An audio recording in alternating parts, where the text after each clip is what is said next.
à tous. Ça devrait bientôt marcher. Sinon, je vais parler bien fort. Je m'appelle Renaud, si vous ne me connaissez pas. Si je n'ai pas eu le temps de vous dire bonjour, bonjour. Je suis très content de partager et que nous réfléchissions ensemble autour de ce texte, parce que je trouve que c'est un texte absolument magnifique. Qu'est-ce qui peut bien motiver Paul, qui est l'auteur du texte que nous venons de lire, à parcourir l'Empire romain, malgré toutes les galères qu'il a subies? Je vous en donne une première. Alors qu'il était à Damas, certains souhaitaient qu'il meure. Pourquoi? Parce qu'il parlait de Jésus. Et ils entourent la maison, ils ont trouvé où il résidait, ils entourent la maison où il réside, ils veulent le tuer, et il échappe à la mort avec des amis à lui qui le descendent par une corbeille des remparts de la ville. Vous imaginez un peu le truc plutôt... Autre chose, donc il parcourt notamment en bateau l'Empire romain, il a subi 3 naufrages, et ces 3 naufrages n'ont pas suffi à doucher son enthousiasme pour partager la bonne nouvelle de Jésus.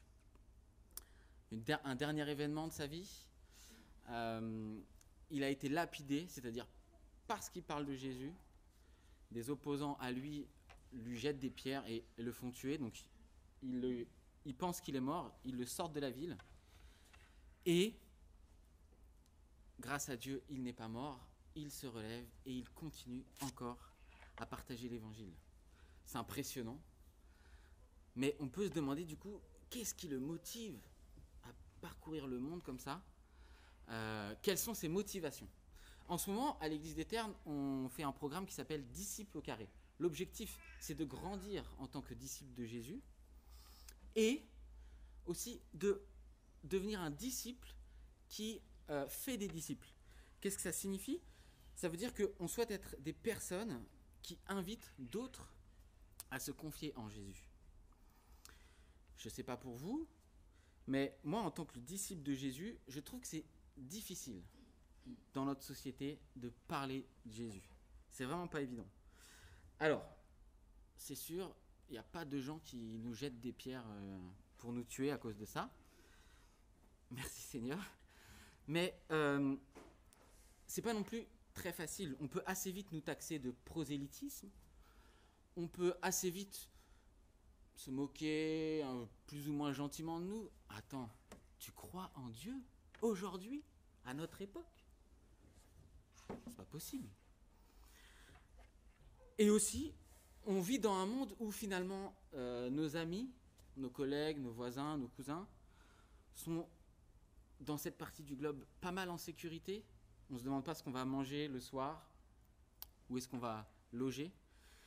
Et du coup, on pourrait se dire, si j'ai un ami qui a un bon job, une belle famille, une belle maison, un beau salaire, etc., qu'est-ce que je peux lui proposer de plus finalement?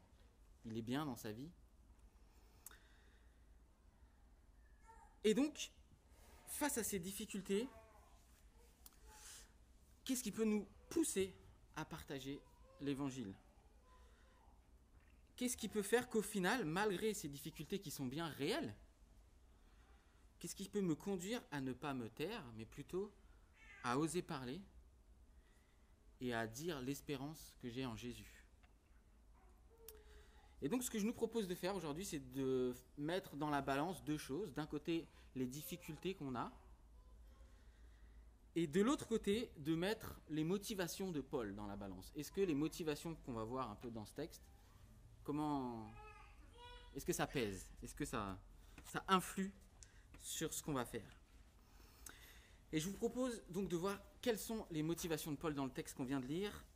Et juste un élément de contexte. Ici, Paul écrit une lettre aux Corinthiens. Et en fait, la relation entre Paul et les Corinthiens est plutôt tendue. Ils manquent de confiance en lui. Et du coup, Paul leur écrit cette lettre notamment pour qu'ils reprennent confiance en lui. Et donc, il explique pourquoi il agit comme il agit. Qu'est-ce qui le motive? Et donc, c'est une chose que nous voyons assez bien dans ce texte. Juste un peu avant, vous pouvez lire, si vous avez, je vous encourage à avoir les Bibles ouvertes dans notre passage. Donc chapitre 5, verset 11, c'est un peu plus haut. Ainsi donc, puisque nous savons ce qu'est la crainte du Seigneur, c'est Paul qui parle, nous cherchons à convaincre les hommes. Quant à Dieu, il nous connaît. Et j'espère que dans votre conscience, vous nous connaissez aussi. On voit que là, Paul explique ce qui le motive. Il parle ici, par exemple, de la crainte du Seigneur. Et donc, dans notre passage, si on fait un petit résumé, c'est que, motivé par l'amour de Jésus, cet amour qui réconcilie les hommes avec Dieu, Paul annonce donc cette bonne nouvelle. Et donc, on peut voir trois grands motifs de motivation dans notre texte. Le premier, c'est motivé par l'amour de Christ. Le deuxième, motivé par un nouveau regard. Et ensuite, motivé par la mission d'annoncer la réconciliation. À l'attaque. On commence avec notre première partie. Donc, qu'est-ce qui motive Paul ? Et tout de suite, on voit au verset 14 que c'est l'amour de Jésus. Verset 14, c'est que l'amour de Christ nous presse. C'est très fort comme formulation. Ce qui pousse à agir Paul, c'est l'amour de Christ.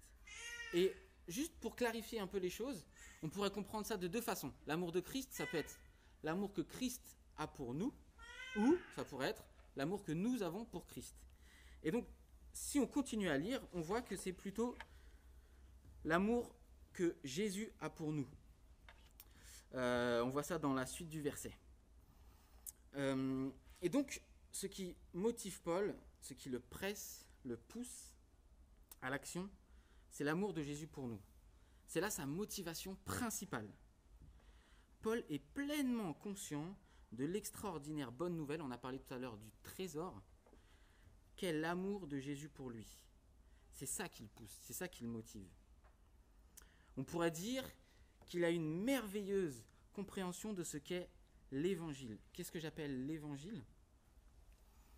C'est en fait le fait que par Jésus, nous puissions être réconciliés avec Dieu. C'est une bonne nouvelle. Évangile, ça veut dire bonne nouvelle. Et c'est ça.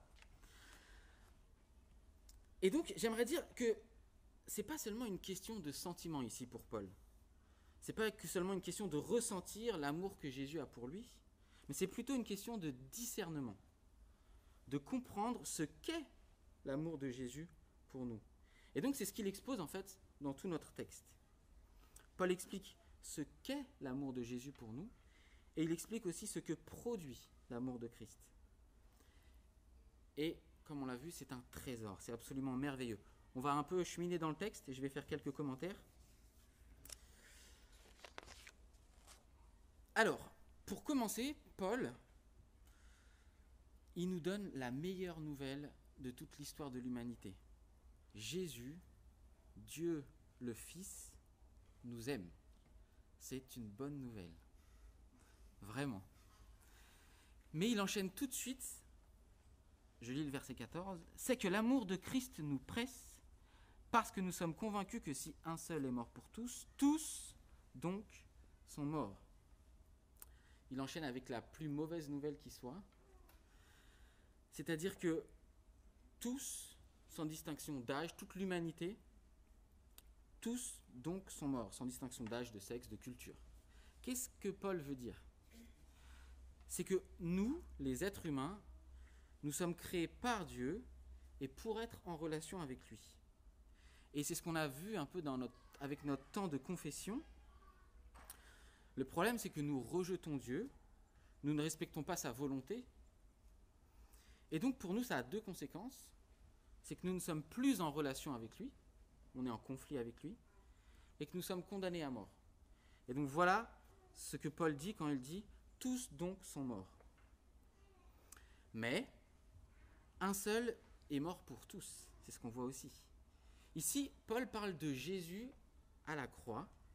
Il parle de cet événement unique, de cet événement historique de la croix.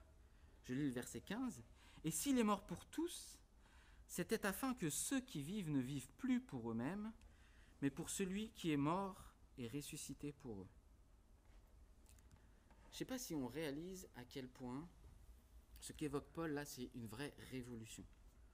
Nous, les êtres humains, quand bien même on penserait que la volonté de Dieu est une bonne chose et qu'on voudrait la faire, on n'y arrive pas, on n'en est pas capable. On est incapable de vivre autrement que pour nous-mêmes.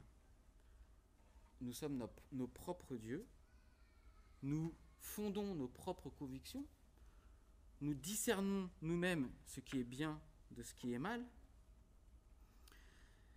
nous nous autodéterminons, et donc voilà ce que reflètent nos pensées et nos actes. On est bloqué par nos propres forces, on ne peut que être en conflit avec Dieu. Et donc la révolution qu'évoque ici Paul, c'est que Jésus, lui, a vécu la vie parfaite, faisant en tout la volonté de Dieu. Et à la croix, lorsqu'il meurt, il prend nos fautes, il prend sur lui notre condamnation, et ainsi nous pouvons être réconciliés avec Dieu.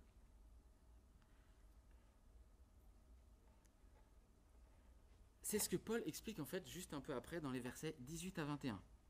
Je vous encourage à suivre avec moi. Et tout cela vient de Dieu qui nous a réconciliés avec lui par Christ et qui nous a donné le ministère de la réconciliation. En effet, Dieu était en Christ. Il réconciliait le monde avec lui-même en ne chargeant pas les hommes de leurs fautes. Et il a mis en nous la parole de la réconciliation.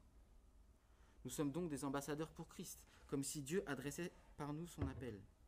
Nous supplions au nom de Christ, soyez réconciliés avec Dieu.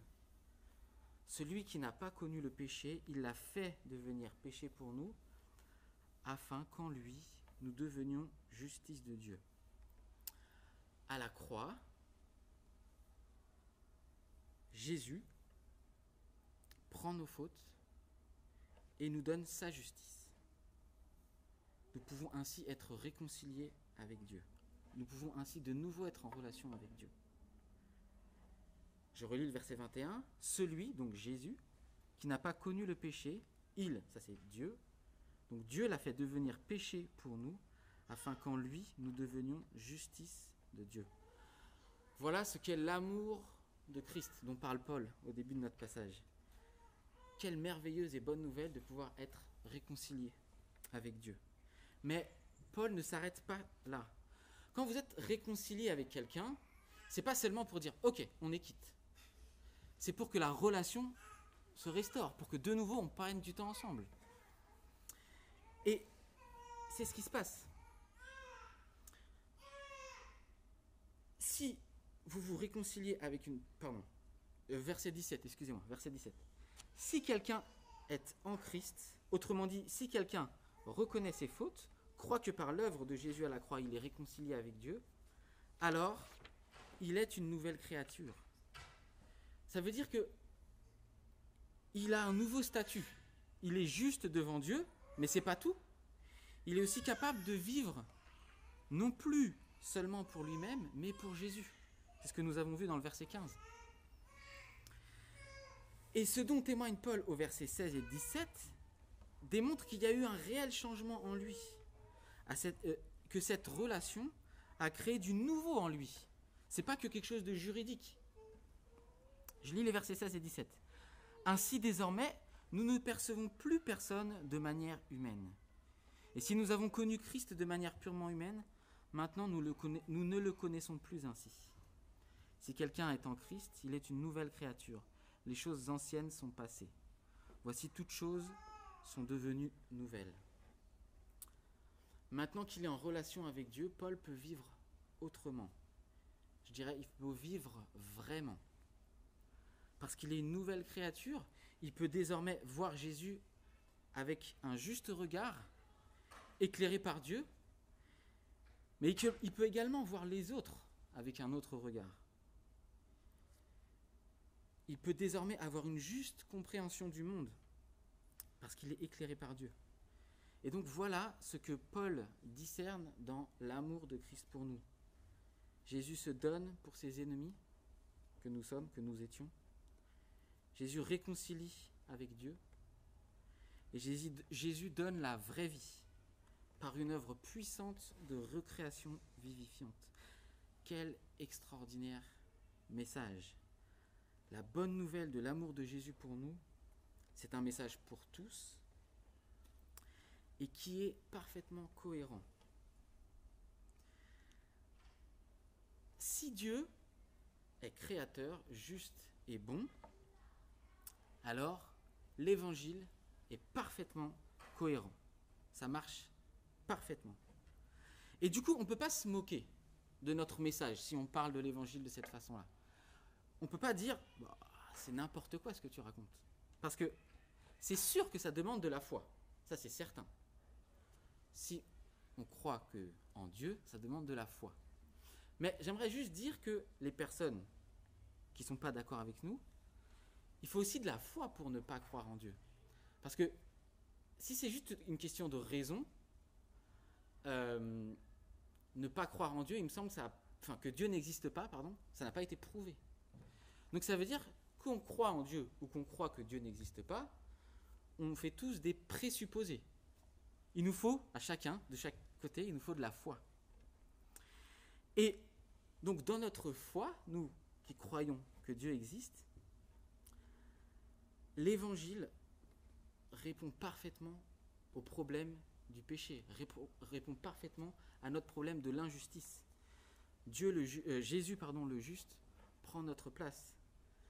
Il prend notre injustice et il nous rend juste devant Dieu. C'est parfaitement cohérent. Alors oui, il faut de la foi, mais à l'intérieur de notre foi, il y a de la raison. C'est cohérent. Il n'y a pas que de la raison, il n'y a pas que de la cohérence. Il y a de l'espoir, il y a de la justice, il y a de l'amour. Et c'est tout ça qui motive Paul, qui le pousse à annoncer cette bonne nouvelle, cette réconciliation. Malgré toutes les galères qu'il peut vivre, les difficultés sont là et bien présentes, mais elles ne gagnent pas face au trésor de l'Évangile. Par la grâce de Dieu, Paul se relève et continue de parler. Est-ce que nous pouvons suivre l'exemple de Paul ? Quel est notre discernement par rapport à l'amour de Christ pour nous ? Quel regard portons-nous sur ce message de réconciliation avec Dieu ? Si vous n'êtes pas réconcilié avec Dieu, j'aimerais vous relire encore le verset 21, un tout petit peu avant. Soyez réconciliés avec Dieu. Celui qui n'a pas connu le péché, il l'a fait devenir péché pour nous, afin qu'en lui, nous devenions justice de Dieu. Si vous n'êtes pas réconcilié avec Dieu, c'est le meilleur conseil que je puisse vous donner. C'est le meilleur choix que j'ai fait de ma vie, c'est de vous confier pleinement à Jésus. Pour ceux parmi nous qui sont en Christ, qui sont réconciliés avec Dieu, quel regard portons-nous sur ce message ? Est-ce que on en a quand même un petit peu honte ? Parce que c'est vrai que je veux dire, si on parle de Dieu, de résurrection des morts, dans notre société, on passe assez vite pour un dingue. Et donc, on pourrait avoir un peu honte de parler de ça. À l'inverse, on sait que Dieu nous demande de nous parler de ça à nos proches. Et du coup, on pourrait le faire un peu avec un sentiment de culpabilité. Bon, je le fais parce qu'il faut le faire, mais voilà. Et ici, c'est pas la culpabilité qui motive Paul à parler de la bonne nouvelle de Jésus. C'est le contenu, c'est le trésor qui est dans l'Évangile. C'est l'amour de Jésus pour nous à la croix, la façon dont on est réconcilié avec Dieu, comment Dieu nous recrée et comment Dieu nous aide à vivre selon sa bonne volonté. C'est ça qui motive Paul. Et si ce n'est pas le cas pour nous, je nous propose qu'on prie Dieu afin qu'il illumine nos cœurs pour faire resplendir la connaissance de la gloire de Dieu dans la personne de Christ, et de manière complète, comme on le voit dans ce texte, pour que nous soyons émerveillés par cette bonne nouvelle qu'est Jésus. Prenons du temps du coup pour lire la Bible, pour relire ce texte, et pour, comme Paul, avoir un juste discernement sur ce qu'est l'amour de Christ pour nous.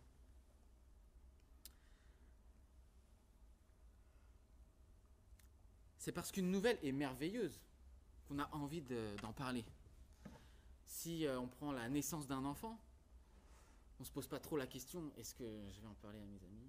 Oui, on est bouillonnant parce que c'est une excellente nouvelle. De la même façon, la nouvelle que nous annonçons, c'est une excellente nouvelle. C'est un trésor. Et en plus, si vos amis apprennent que vous avez eu un enfant, ils sont contents pour vous, très contents pour vous, mais ça ne va pas forcément énormément changer leur vie. L'évangile est absolument merveilleux. Ça nous réconcilie avec Dieu. Ça vaut le coup. Soyons motivés par ce message. Alors, juste pour vous rassurer, les deux autres parties ne seront pas aussi longues que celle-ci. Ok ? Je suis désolé si je fais un peu long.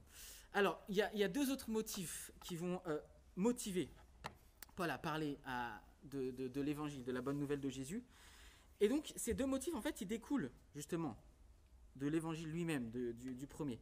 Parce que Paul est au bénéfice de l'amour de Christ, parce qu'il est réconcilié avec Dieu, parce qu'il est une nouvelle créature, il peut avoir un juste regard. Et donc, on va voir comment Paul est motivé par un juste regard. On va surtout s'occuper des versets 16 et 17. Donc, en fait, dans ces versets, Paul oppose deux façons de connaître. Connaître, c'est-à-dire deux façons d'interpréter ce que nous vivons. À la fois d'interpréter les événements que nous vivons, mais aussi de comprendre les gens qui sont autour de nous, de comprendre les visions du monde qui nous sont présentées. Soit on peut connaître d'une manière humaine, soit on peut connaître à la lumière de Christ, en tant que nouvelle créature. Je lis les versets 16 et 17. Ainsi, désormais, nous ne percevons plus personne de manière humaine. Et si nous avons connu Christ de manière purement humaine, maintenant, nous ne le connaissons plus ainsi. Si quelqu'un est en Christ, il est une nouvelle créature. Les choses anciennes sont passées. Voici, toutes choses sont devenues nouvelles. Notons ici que si Paul précise qu'il a changé de façon de voir, c'est bien parce qu'il y a du travail à faire. Lorsque nous sommes réconciliés avec Dieu par la foi en Jésus, nous devenons alors une nouvelle créature, juste devant Dieu. Mais on ne subit pas pour autant un lavage de cerveau qui fait que tout d'un coup, boum, en un instant, ce que l'on pense, notre regard sur les autres, notre vision du monde, passe instantanément de la manière humaine à celle d'une nouvelle créature éclairée par Dieu. Ça prend du temps pour conformer sa pensée à celle de la Bible. Ça prend même toute une vie. Et donc, la réconciliation avec Dieu chez Paul a porté du fruit. Il ne voit plus les autres de la même manière. Et c'est aussi ce qui le motive à parler de la réconciliation en Christ. Du coup, pour nous, comment voyons-nous les personnes qui nous entourent, nos amis, nos collègues, nos voisins, nos cousins? Est-ce que nous les voyons de manière humaine, comme des concurrents, comme des ressources à exploiter? Ils sont pleins d'énergie quand même. Ou avec un peu de mépris, vu leur manière de vivre? Comme Paul, nous avons besoin que Dieu change notre regard et que nous les voyions comme des créatures créées à l'image de Dieu. Des personnes que Dieu invite à entrer dans sa nouvelle création. Que Dieu nous donne de voir les personnes qui nous entourent comme lui les voit. Que Dieu nous aide à les aimer et que cela nous encourage à leur communiquer la vie, l'espérance que l'on trouve en Christ. La dernière motivation que nous pouvons voir chez Paul dans notre passage, c'est donc motivé par la mission. Et de quelle mission je parle? Quand je dis ça, c'est la mission d'annoncer la réconciliation avec Dieu en Christ. Je relis les versets 18 et 21. Et tout cela vient de Dieu qui nous a réconciliés avec lui par Christ et qui nous a donné le ministère de la réconciliation. En effet, Dieu était en Christ, il réconciliait le monde avec lui-même en ne chargeant pas les hommes de leurs fautes. Et il a mis en nous la parole de la réconciliation. Nous sommes donc des ambassadeurs pour Christ, comme si Dieu adressait par nous son appel. Nous supplions au nom de Christ, soyez réconciliés avec Dieu. Celui qui n'a pas connu le péché, il l'a fait devenir péché pour nous, afin qu'en lui, nous devenions justice de Dieu. Ici, j'aimerais juste rappeler un tout petit point de contexte. C'est que donc qu'il y a un problème de confiance entre les Corinthiens, ceux à qui Paul écrit cette lettre, et Paul. Et donc Paul, lui, il affirme avec une grande force qu'il est ministre de la réconciliation, qu'il est ambassadeur pour Christ. Et c'est Dieu, c'est par la volonté de Dieu, hein, c'est pas lui qui s'autoproclame. Hein. Donc, en fait, c'est parce que Paul était apôtre. Et donc, si les Corinthiens rejettent l'enseignement de Paul, ça signifie qu'ils rejettent la parole de Dieu pour eux. Tous les livres du Nouveau Testament ont été écrits soit directement par les apôtres, soit sous leur direction. Et donc, nous, on ne peut pas dire avec la même force « Je suis ambassadeur pour Christ ». Est-ce que pour autant, ça veut dire que ces versets ne nous concernent pas ? Aujourd'hui, enfin non, je pense que ces versets nous concernent. Aujourd'hui, cette charge de l'annonce de l'évangile, de communiquer la bonne nouvelle de la réconciliation, revient non plus à quelques individus, mais à l'Église, avec un grand E. Alors, qu'est-ce que c'est que l'Église ? C'est qui ?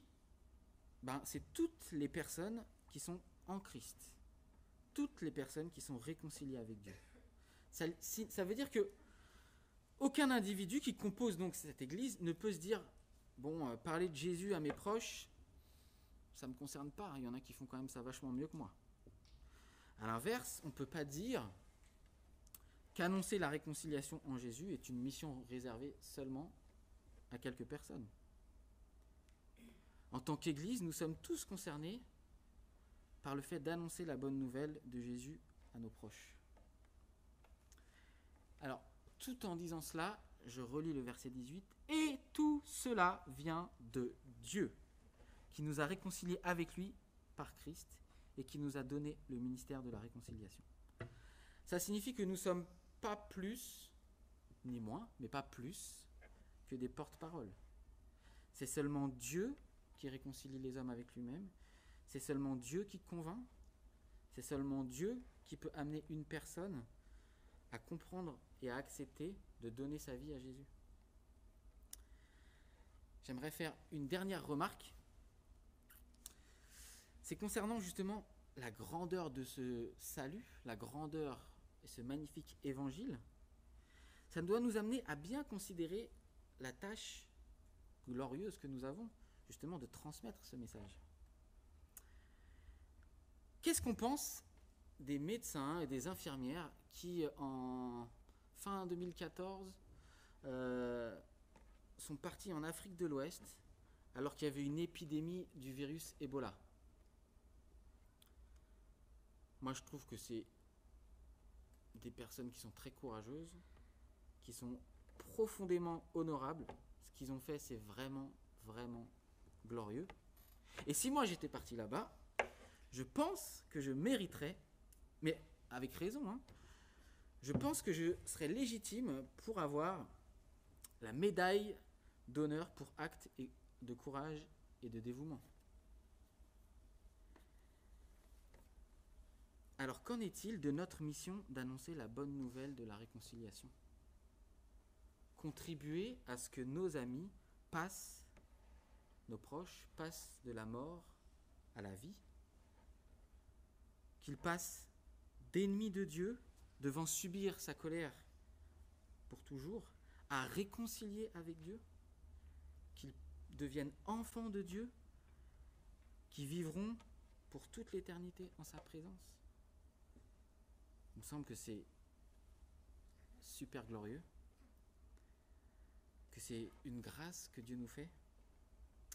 Par contre, désolé pour la médaille, je pense que l'État ne vous en donnera pas. Mais c'est la reconnaissance du Dieu Tout-Puissant que nous allons avoir. Quelle grâce de travailler pour sa gloire.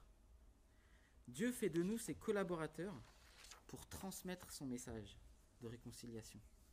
Attention, je le redis, c'est pas nous qui allons réconcilier, mais c'est Dieu qui réconcilie. Mais dans sa grâce, il nous permet de participer à cette œuvre absolument merveilleuse. Waouh! Je ne sais pas comment vous trouvez cette tâche, cette mission, mais moi je pense qu'il n'y en a pas de plus juste. Il n'y a pas de mission plus honorable. Et ça me motive beaucoup, la façon dont Paul présente l'évangile. C'est très motivant. Alors, dans notre balance, où on en est? Les difficultés liées à partager l'évangile font-elles le poids face aux motivations que nous présente Paul dans ce texte? Peut-être que oui, que les difficultés malgré tout restent trop difficiles pour nous. Et donc si c'est le cas, prenons le temps de prier, prenons le temps de relire ce texte, prenons le temps d'y réfléchir, de plonger nos regards dans l'amour de Christ, afin qu'avec l'aide du Saint-Esprit, nous soyons motivés pour annoncer à nos proches la réconciliation en Jésus. Que nous soyons motivés pour annoncer autour de nous le message le plus précieux, le plus important de tous les temps. Nous pouvons être réconciliés avec Dieu par Jésus-Christ. Et vivre en relation avec Dieu pour sa gloire. Je vous invite à prier.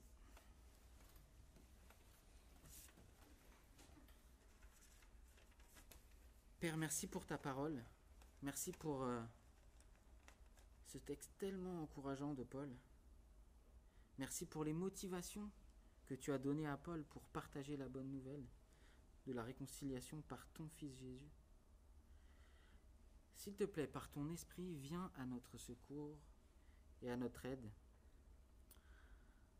afin que nous soyons motivés par l'amour de Christ, afin que nous soyons motivés par un nouveau regard, que nous regardions nos amis, nos proches de manière différente, que nous voyons combien ils ont besoin de toi. Et aide-nous aussi afin que nous soyons motivés par cette merveilleuse mission et cette glorieuse mission d'annoncer la réconciliation. Donne-nous de vivre pour ta gloire, Père. Amen.